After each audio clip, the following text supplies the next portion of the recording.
Hello बच्चों, कैसे हैं आप। आज मैं आपके लिए लेकर आई हूँ शरारती चूहे की कहानी।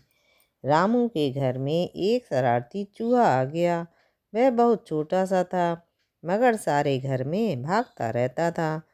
रामू की किताबों को भी काट डाला था और कुछ कपड़े भी काट दिए थे।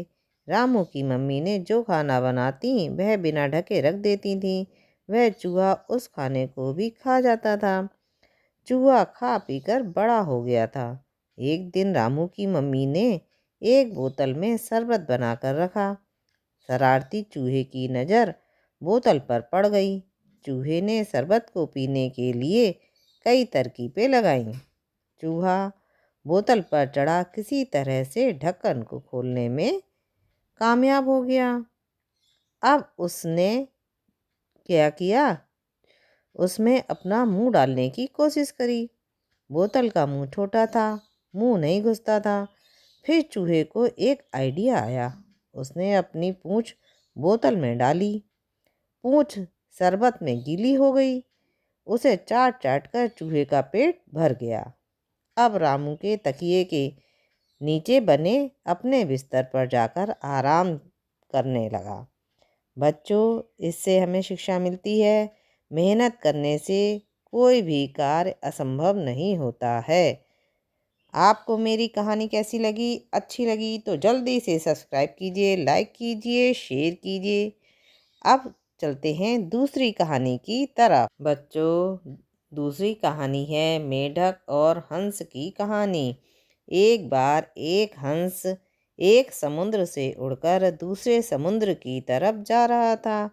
वह रास्ते में थक कर एक कुएं के किनारे बैठ गया। उस कुएं के अंदर एक मेढक रहता था।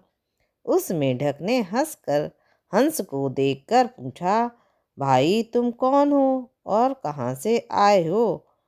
हंस ने जवाब दिया, मैं समुद्र के किनारे रहने वाला एक पक्षी हूँ और मोती चुनकर खाता हूँ।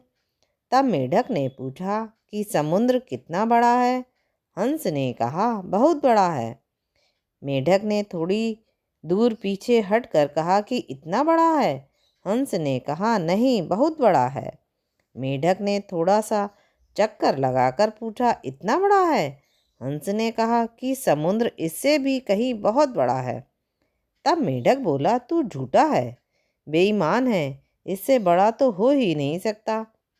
हंस ने सोचा कि इस मूर्ख को समझाने से अच्छा है कि यहाँ से चल दिया जाए, और हंस वहाँ से अपने मार्ग की ओर चल दिया।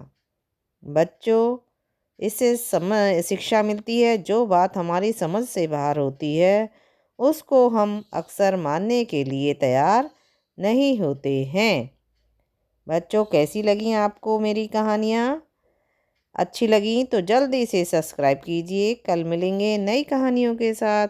बाय।